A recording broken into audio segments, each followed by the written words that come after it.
What's it like living as a female expat in Asia? If I'm traveling with school-aged children, what do I do about their education? And if I find myself in a new role as a solo traveler, perhaps a divorcee, or perhaps in retirement, how am I going to manage in Asia if I'm a woman alone, or even in a partnership where a partner might have a wandering eye? Well, if those questions or anything about the expatriate experience are of interest to you, welcome. My name is Wendy, and for more than 3 decades, I've lived and worked in 5 different countries in Asia, and I still live and work in Asia now in Thailand. And it's the new year, which means that a lot of people might be starting to think, or have been thinking in the past few weeks, about what it is they want in the next chapter of their lives. And maybe that's you. Maybe you're in between chapters, or you've come to an end of a chapter, you're looking to start a new chapter.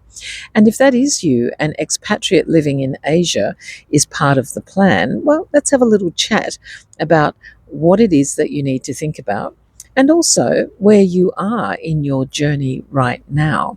So as I said, I've lived and worked for more than 3 decades in 5 different countries. And because I'm working, my life is a little bit different to a lot of the people that I live around.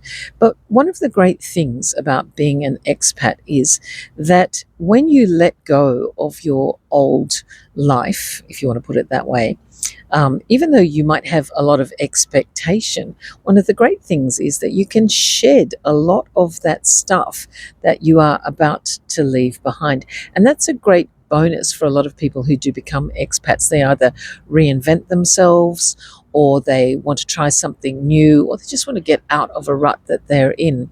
And that encourages them to become expats. Now, if that's you, fantastic, and you don't have to make yourself perfect before you decide to make the jump. You don't have to have all of your ducks in a row. I don't even know where most of my ducks are. I'm not even sure that I had ducks, but everything doesn't have to be perfect in order for you to make the leap. Because one of the things that you're going to discover if you become an expat is that growth, personal growth, which is not glamorous and does not come in with flags and bells and whistles, but is a slow, incremental, sometimes frustrating type of thing, will occur to you because you're going to have new things to cope with.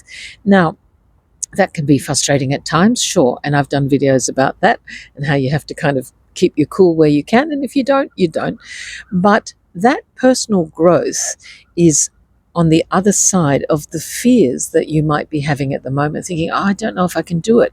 I'm not sure that I'm up for it. I've looked at some videos and, it doesn't seem as easy. I know it can't be that glamorous, and it's not. But you're not going to know until you give it a try.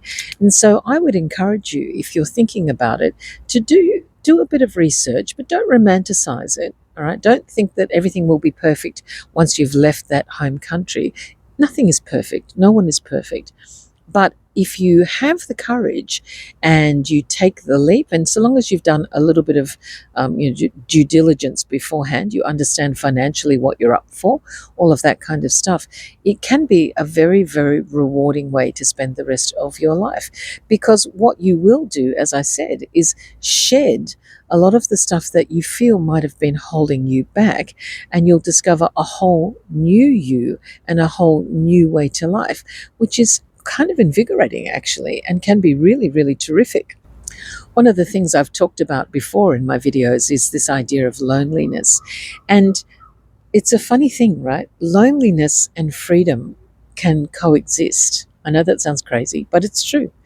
Because, when you're alone, you might have time for self-reflection. And I know that being alone and loneliness are not the same thing. But there is a lot of freedom that comes from being able to make choices for yourself when you don't have people looking over your shoulder. So if you think that you're a bit stuck in a rut and you want that time for yourself and you're prepared for the lonely moments, this is a great way for you to discover who you really are after having fulfilled a certain role for a certain number of years. But one of the things I really encourage you to do before you do make that leap is to ask yourself some honest questions. Because are you seeking escapism, or expansion? What are you looking for in this move? If you're just looking for a way to get away from some problems that have always been troubling you, remember that wherever you go, there you are. So you have to be prepared to do a little bit of work on yourself as well, because remember, you will be far from support. You will have the support of the expat community, but so long as you've got yourself together just a little bit, and believe me, there are lots of expats who don't have themselves together, probably me too, but if you're looking for a solve to all of your problems simply by skipping the country and trying somewhere else, that might not work out the way that you want it to.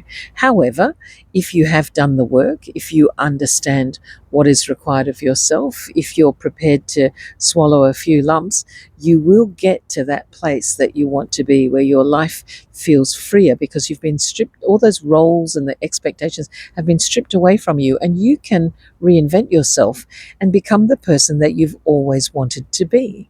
It's good to remember that courage isn't always loud.